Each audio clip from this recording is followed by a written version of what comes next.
Bismillahirrahmanirrahim. Assalomu alaykum. Qadrli do'stlar. Bugun rahim shafqat va mehr muhabbat haqida to'xtalamiz. Rahim shafqat va mehr muhabbat Alloh taoloninki eng chong qonuni. Alloh taolo bütün payg'ambarlarni aşı mehr muhabbatni va kuyimchanlikni, mehr shafqatni dunyoga umumlashtirish uchun avatgan. Oxirgi payg'ambar Muhammad sallallohu alayhi vasallamni shundoq avatgan. Hatto Rasululloh sallallohu alayhi vasallamga oyat tushirgan. "Va ma arsalnaka illa rahmatan lil alamin." Biz seni faqat olamlarga rahmat qilib avatdik. Rahmat ya'ni kuyinish, shafqat qilish, mehr muhabbat deganlarni bildirdi. Alamin, bütün alamlarga, insonlarga, mayli musulmon, kafir, hayvon, uchar qush, tabiat hammasiga shunda kuyimchan, shafqatli qilib avatdim deganda payg'ambar sallallohu alayhi vasallam o'zininki avatilganligini shundoq bildirgan. Men faqat rahim shafqatni umumlashtirish uchun avatildim. Rahmat bo'lib avatildim. Yana bir hadisda güzel ahlakını umumlaştırışını əvətildim deganimiz. Peygamber sallallahu aleyhi ve sellem'in şu güzel ahlakı, rahim şefkati ve dürüstlüğü sayesinde çarek əsirge yetmeydiğen, nayda kısa bir vakitte yani 23 yıl içinde bütün Arap yerim aralığını İslam bayrağı astıda birleştirilген. Çünkü Peygamber sallallahu aleyhi ve sellem özünün dürüstlüğü ve rahim şefkati, mehr muhabbeti bilen avval ularning qalbiga kirgan. Uning qalbini fatih qilib bo'lgandan keyin uning shaharlarni fatih qilgan. Endi mehr muhabbat ta qiyomatgacha shunda kuchga ega. Mehr muhabbat bilan kishilarni to'g'riliqqa boshlig'i bo'ldi. Kishilarga yetkazmoqchi bo'lganlarimizni yetkazgili bo'ldi. Yaxshi ishlarga boshlig'i bo'ldi endi. Rivoyat qilinishicha bir olimning, ya'ni bir ulamoning bir shogirdi bor ekan. Nayt ixlasman hamisha yanında bulduğum bir şagird ekan. Biroq bu shogirdning bir akisi shunda yo'ldan chiqib ketgan ekan endi. Qimor, haroq, zina hamma ishda hatto o'g'irlikdan hamma ishda bor ekan endi u. Qat'iy yo'lga kirgan ulmagan gap. Ota-onasini so'zlab boqitgan, o'zini deb boqitgan, kuchi yetmaydi ekan endi. O uydan chiqib zaten ayrim bir uyda turadi ekan. Bir kun endi ustozga bir deb baqsam, ustoz ikki qiz gap qilsa, shu bir ta'sirlanib qilib bir yo'lga kirib qolammi ya deb hamda bir chora sifatida ustozga deytganda ahvolni shunda.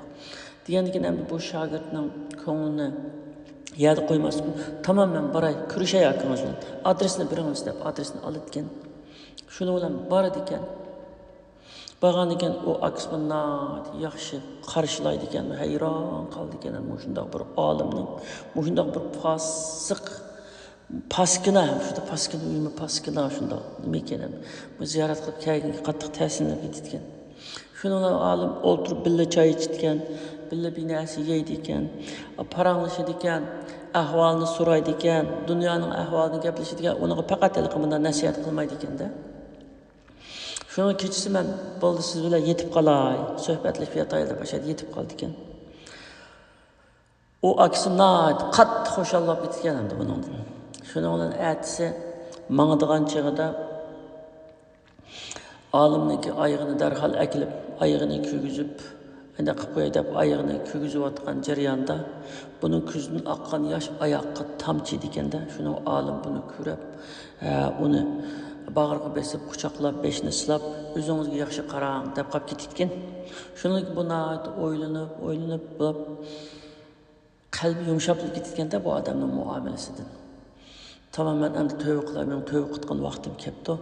Menim mushundaq bir yaxshi, mehribon adam ma'muda qilib olsa, men mushu adamning qishda hidoyat deb yaxshi ish qilmaydi, nima ish qilmazadi deb shu olimning qishqa berib shuningdek bütün hayotini ilm bilan o'tkazdi ekan. Eng yaxshi taqvodor, yaxshi kishilarni bilib ketganda. Endi bu bütün bir insoniyatda bor ish bu mehr shafqatcha, hatto başka milletlerimi mehr şefkat bilan kishilarga ta'sir ko'rsatadi. Mesela Victor Hugo'nun romanidagi personaj Jin Valjean degan kishi nihoyatda yo'qsul va jinoyatchi endi. Jamiyatda qilib boqmagan jinoyat yo'q, qilib boqmagan yomonlik yo'q ekan. Shundoq bir yo'ldan ketgan endi. Bir kuni u yotadigan yer topolmay, hamda havo sovuq vaqt ekan, hamda chirkovga kirib bo'lsin, yotay deb chirkovga kirsa, chirkovdagi rohib uning ahvoliga qarab ish chaqirib, uni o'zining issiq shu o'disiga yotqizib qo'yib, shu yerda o'zi ketgan. Yaxshi issiq bir tamoq berib yotqizib qo'yib, ana mehr muhabbat ko'rsatib ketgan. Ertasi rohib kelib bo'lguncha bu jinvoljin uxlagan yerdan ketgan. Ketib, chirkovning nayda qimmatli bir kumush qachisini, xristianlar cho'ng bilgan kumush qachisini o'g'lab ketganda, o'g'lab ketib shu oltin bozorga berib, hamda shu zagaliga ko'rsatgan sotqili. Zaga qarab, bu normal odatdagi bir qacha emas, bu chirkovning qachisi ekanligini bilib, ashadilla soqchiga telefon qilib, uni soqchiga tutib bergan. Soqchi uni chirkovga elib kelib, rohibga sizning qachingizni, chirkovning qachisini o'g'lab kelgan o'g'ri tutildi deb aytganki, rohib bunda qarab, buni o'g'limga men hadiya qilgandim deb soqchini qutqizib ketgan. Shuningdan keyin u xushalligidan, hayajondan shu rohibning putiga esilib, putlarini suyab, bundan keyin men sizning yaningizda tursam, yaningizda chirkovga xizmat qilsam deb shu bir kunning ichida shunda o'zgarib, ya'ni chirkovningki muxlis xizmatchilaridan bo'lib qolgan. Keyin rohiblikqa o'sidi ekan hamda. Chiroyli bir muomala demistincha. Bu to'g'rida bu Amerikalikning yana bir hikoyasi bor. Professor Hart degan kishi ichki kasalliklar doktori, mashhur doktor ekan. U o'zining kichik balalik vaqtini eslab deydi, men dadamdan kichik qolgan, anam bilan ikkimiz yolg'izdik, bak kambag'aldik. Shu maktabningki chiqimlari o'yishiningki ba'zi ehtiyojotlari uchun men bitga ayda ishlashga majbur edim. Anam uyda tatliq turumlarni qilib qipiratdi. Men ash ko'chalarda, mashinalarning orasida yurib, imoratlarga kirib, xalqlarning uyini qiqib, ayni alamsiz deb. Bunda sataligimcha satatdim, ba'zi kunlarda satalatdim, ba'zi kunlarda satanmaydim, ba'zi kunlarda tugaydi, ba'zi kunlarda tugamaydi u. Bir kuni qattiq havo, qattiq sovuq ekan, men shu jiq mangdim, faqat satanmadim. Uylarni aralab chiqdim, eshiklarni qirib chiqsam, kishilar eshikni ochadi, kerak emas deydi, yeb batadi, ayna qilib. Satanmadim. Bir eshikni qaqqan chog'imda, qaqqanim esimda bor. Shu chog'da men o'zim aylanib ketibdim. Aylanib ketib yiqib tushibdim. Bir vaqtida hoshimga kelsam, nayt issiq bir uyda, yumshoq bir saponing ustida yetibdim.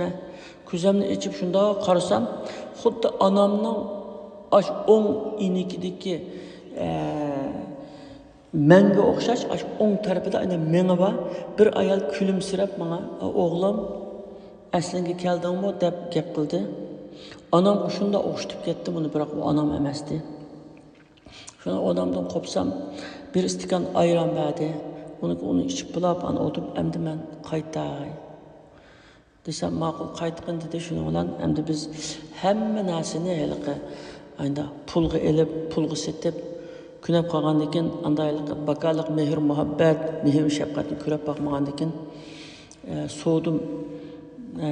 Endi menga shunday yaxshilik qildingiz, men qanchalik to'layman sizga, men qanchalik sizga qarzdor bo'ldim degandan keyin ayol kulib turib, mehr shafqatning bahosi yo'q debdi-da.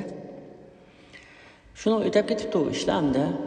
Belki 30-40 yil o'tgan bo'lishi mumkin, hamda nurg'un zaman o'tib ketgandan keyin bu professor ishxonasi tutsa, jiddiy bir kasalni keldik deb aytibdi. U kasal aylanib ketibdi ekan, qattiq ig'ir kasal ekan hamda. Aylanib ketgan bir kasal ekan. Shu kasalga shunda qarabla, shu o'ng tarafdagi menga qarabla bu isib ketdi shu kichik vaqtidagi shu yuz hamda qirib ketgan bo'lsin. O'ng tarafdagi men shu isib ketdi.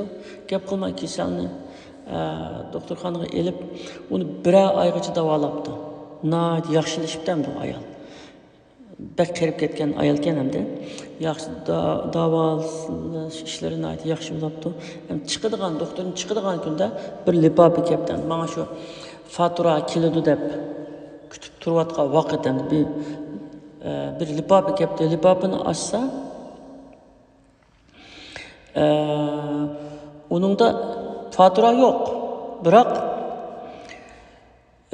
buningki doktorxonaning puli bir stakan ayron bilan tulinib bo'lgan degan gap bor ekanda. Bu esida yo'q hamda ayolning unutib qolgan hamda uni. Shu bu nima degan gapdi deb doktorni chaqirib bu gapni tushunamidi? Fatura kelamdiki qancha puli keladigandu hamda bir oyning ichida deb qo'rqib tursam bunda gap ketdi degan ekan. Mehr shafqatning bahosi yo'q deydi ekan doktor. Degan taq ayolning esi kelib ayol o'zi degan qo'ydi. Mehr muhabbatning bahosi yo'q degan. Taq esi kelib tursa shundan bu yigit aytgan professor. Kichik vaqtimda menga shu bir istakan ayron bergandingiz. Issiq uyda meni yotqizgandingiz. Shu chaqda qilgan yaxshiligingiz uchun biz ma'niki nimasi biz o'zimiz to'layotdik doktorlarimizni. Shu chaqda siz mehr muhabbatning bahosi yo'q degandingiz. Men hayotimning oxirgi shunda deyman, mehr muhabbatning bahosi yo'q deb shunda aytgan qissa tugaydi ekan.